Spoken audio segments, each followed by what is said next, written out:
Everyone, welcome back in my channel treasure world. तो हाजिर हूँ मैं फिर से एक न्यू इंटरेस्टिंग मोरल स्टोरी के साथ।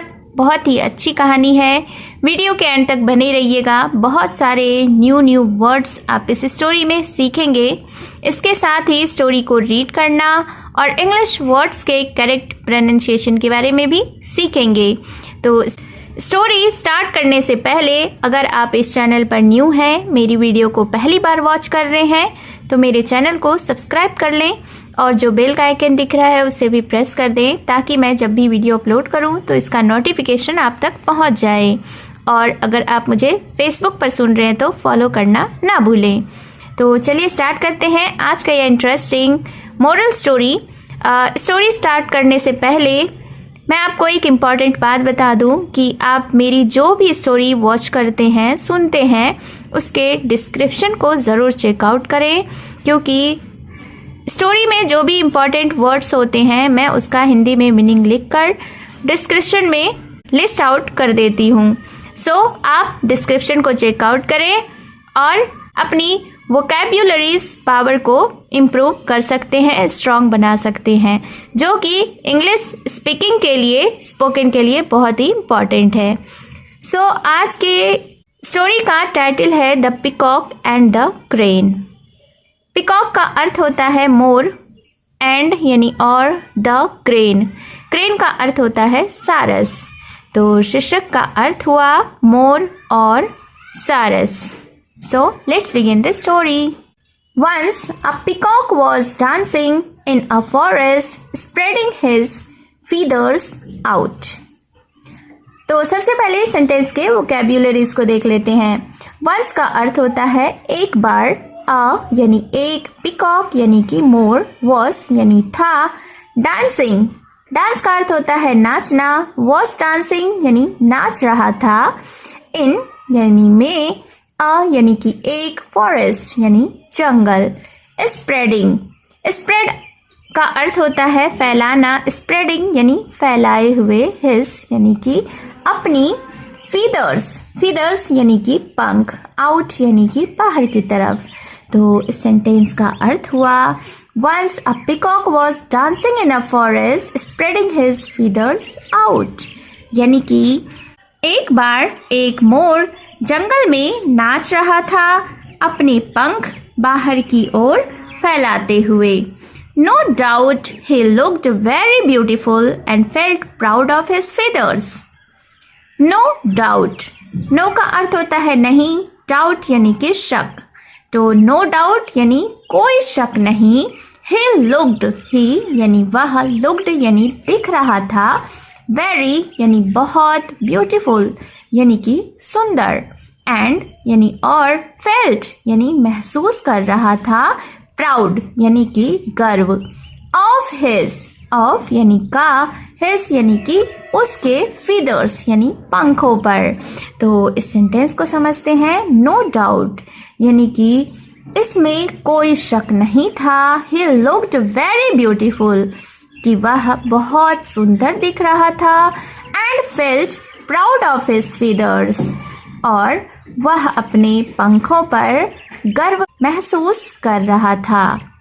Suddenly a crane came there, suddenly यानी कि अचानक, अ क्रेन यानी एक सारस, केम यानी आया, देयर यानी कि वहाँ। तो suddenly a crane came there यानी कि अचानक एक सारस वहाँ आया। He wished the peacock and they started talking. He यानी कि वह, wished यानी शुभकामनाएं दी या अभिवादन किया, the peacock यानी मोर का, and और they यानी कि वे, started talking, started यानी शुरू कर दिया, talking, talk यानी बात करना, started talking यानी बात करना शुरू कर दिया। तो फिर क्या हुआ? He wished the peacock and they started talking, यानी कि क्रेन ने, सारस ने मोर का अभिवादन किया, शुभकामनाएं दी और वे आपस में बात करने लगे। While talking, the peacock looked at the feathers of the crane with hatred. while का अर्थ होता है दौरान, talking, talk का अर्थ होता है बात करना, while talking यानी बात करने के दौरान। The peacock यानी कि मोर looked यानी कि देखा, at the feathers, at यानी की ओर, feathers यानी कि पंख, of the crane, of यानी का, crane यानी कि सारस, with यानी के साथ, hatred का अर्थ होता है नफरत या घृणा। तो फिर क्या हुआ कि while talking यानी बात करते हुए या बात करने के दौरान, the peacock looked at the feathers of the crane with hatred, यानी कि मोर ने सारस के पंखों को नफरत से देखा। The crane asked the peacock, why are you looking at me like this? The crane यानी सारस, asked यानी पूछा, the peacock यानी कि मोर से। तो the crane asked the peacock यानी कि सारस ने मोर से पूछा, why are you looking at me like this? Why यानी क्यों, are यानी हो, you यानी तुम, looking, look का अर्थ होता है देखना, यहाँ पे looking यानी कि देख रहे हो, at me यानी मेरी तरफ, like this यानी इस तरह। तो सारस ने मोर से पूछा कि why are you looking at me like this, यानी कि तुम मुझे इस तरह क्यों देख रहे हो। The peacock replied, अब पिकॉक ने यानी मोर ने जवाब दिया, replied यानी कि जवाब दिया, I'm looking at your dull feathers, they have no luster and beauty. The peacock replied, अब मोर ने जवाब देते हुए कहा, I am looking at your dull feathers. I यानी कि मैं, am मतलब हूँ, looking यानी देख रहा हूँ, at your यानी कि और, dull feathers, dull यानी कि फीका या बिना चमक के, feathers यानी कि पंख। तो मोर ने जवाब देते हुए सारस से कहा कि I am looking at your dull feathers, कि मैं तुम्हारे फीके पंख को देख रहा हूँ। They have no lustre, lustre का अर्थ होता है चमक, एंड यानी और, ब्यूटी यानी सुंदरता। तो आगे मोर ने सारस से कहा कि they have no lustre and beauty, कि ना उनमें कोई चमक है और ना ही सुंदरता। See mine how attractive they are, see यानी कि देखो, माइन यानी मेरे, हाउ यानी कितने या कैसे, अट्रैक्टिव का अर्थ होता है आकर्षक, दे यानी वे, आर यानी कि हैं। तो मोर ने आगे सारस से कहा कि सी माइन यानी मेरे देखो, अपने पंखों की तरफ इशारा करते हुए। हाउ अट्रैक्टिव दे आर, कि वे कितने आकर्षक हैं। Nature has done so much injustice to you, such a strong bird and so dull feathers. Nature का अर्थ होता है प्रकृति, हैज डन यानी किया है, सो मच यानी बहुत ज़्यादा, इनजस्टिस यानी कि अन्याय, टू यू यानी तुम्हारे साथ। तो मोर ने आगे कहा कि nature has done so much injustice to you, यानी कि प्रकृति ने तुम्हारे साथ बहुत ज़्यादा अन्याय किया है। Such a strong bird and so dull feathers, such यानी कि ऐसा, अ स्ट्रॉन्ग यानी एक मजबूत, बर्ड यानी पक्षी, एंड और सो यानी कि इतने, डल यानी फीके या बिना चमक के, फीदर्स यानी कि पंख।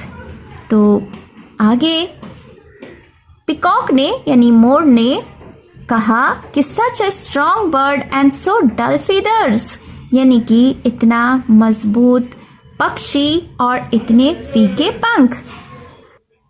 This is really a pity, this is यानी ये है, रियली यानी वास्तव में, अ यानी एक, पिटी, पिटी का अर्थ होता है अफसोस या दुख की बात। तो मोर ने आगे कहते हुए कहा कि यह सच में बहुत अफसोस की बात है। तो इस सेंटेंस को हम लोग एक बार फिर से समझते हैं कि मोर ने सारस से कहा कि मैं तुम्हारे बिना चमक के फीके पंख को देख रहा हूँ, जिसमें ना कोई सुंदरता है और ना ही कोई चमक। मेरे देखो कितने आकर्षक हैं। और आगे मोर ने कहा कि प्रकृति ने तुम्हारे साथ बहुत ही अन्याय किया है। इतना मजबूत पक्षी और इतने फीके पंख, यह बहुत ही अफसोस की बात है या यह बहुत ही दुख की बात है। The crane replied. अब इस पर सारस ने जवाब दिया, nature has always been fair with every creature. Nature यानी कि प्रकृति, हैज़ ऑलवेज, ऑलवेज यानी कि हमेशा, बीन यानी कि रही है, फेयर यानी निष्पक्ष या न्यायपूर्ण, विथ यानी के साथ, एवरी यानी हर या प्रत्येक, क्रिएचर यानी कि प्राणी। तो क्रेन ने यानी सारस ने बहुत ही सुंदर सा जवाब देते हुए पिकॉक से, मोर से कहा कि nature has always been fair with every creature, यानी कि प्रकृति हर प्राणी के साथ हमेशा न्यायपूर्ण रही है। Though you have beautiful feathers while mine are dull, yet I can fly high in the clouds and you can't do that at all। दो का अर्थ होता है हालांकि, you have यानी तुम्हारे हैं, beautiful यानी सुंदर, feathers यानी कि पंख, while जबकि, mine are dull, mine यानी मेरे हैं, are यानी है, dull यानी कि फीके, yet यानी फिर भी, I can fly यानी मैं उड़ सकता हूँ, high यानी ऊंचा, in the clouds यानी बादलों में, and you can't do और तुम नहीं कर सकते, that at all ये सब कुछ।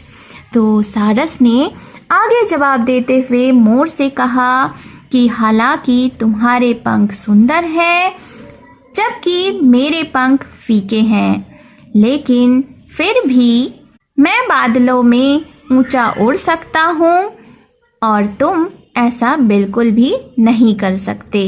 The peacock felt ashamed and bagged the cranes pardon. The peacock यानी कि मोर, फेल्ट यानी एहसास किया, अशेम्ड यानी शर्मिंदा, एंड बेग्ड एंड यानी कि और, बेग्ड यानी कि विनती की या माफ़ी मांगी, द क्रेन्स पार्डन, पार्डन यानी कि क्षमा, द क्रेन्स पार्डन यानी कि सारस से क्षमा मांगी। तो इस सेंटेंस को फिर से समझते हैं। The peacock felt ashamed and bagged the cranes pardon, यानी कि मोर शर्मिंदा हुआ और सारस से माफ़ी मांगी। Moral of the story is we should not criticize anybody's appearance। We यानी कि हम, should यानी चाहिए, not यानी नहीं, criticize का अर्थ होता है आलोचना करना या निंदा करना, anybody's यानी किसी की भी, appearance यानी शक्ल, सूरत या बाहरी रूप। तो इस सेंटेंस का अर्थ हुआ कि we should not criticise anybody's appearance, यानी कि हमें किसी भी शक्ल सूरत की आलोचना या निंदा नहीं करनी चाहिए, या यूँ कह सकते हैं कि हमें बाहरी रूप जो हमें दिखता है उसकी आलोचना नहीं करना चाहिए, क्योंकि हर एक रूप के पीछे एक सुंदर सा दिल ज़रूर होता है। फ़र्क इससे पड़ता है कि वह कैसा है। So it was the short moral story. I hope you have enjoyed the story, और उम्मीद है आपने बहुत सारे न्यू वर्ड्स भी इस स्टोरी में सीखे होंगे। तो स्टोरी के डिस्क्रिप्शन को चेकआउट करें, वहाँ पे आपको इम्पॉर्टेंट वर्ड्स और उनके मीनिंग भी मिल जाएंगे। तो कमेंट बॉक्स में ज़रूर बताएं कि आपको यह स्टोरी कैसी लगी, और अपनी वैल्यूएबल फीडबैक ज़रूर दें कि आपको किस टाइप की स्टोरीज़ पसंद है। तो अगर आपने अभी तक मेरे चैनल को सब्सक्राइब नहीं किया है तो चैनल को सब्सक्राइब कर लें, बेल का आइकन भी हिट कर दें और अगर आप मुझे फेसबुक पर सुन रहे हैं तो फॉलो करना ना भूलें। तो मिलती हूँ मैं फिर से एक न्यू इंटरेस्टिंग मॉरल स्टोरी के साथ। Thank you for watching.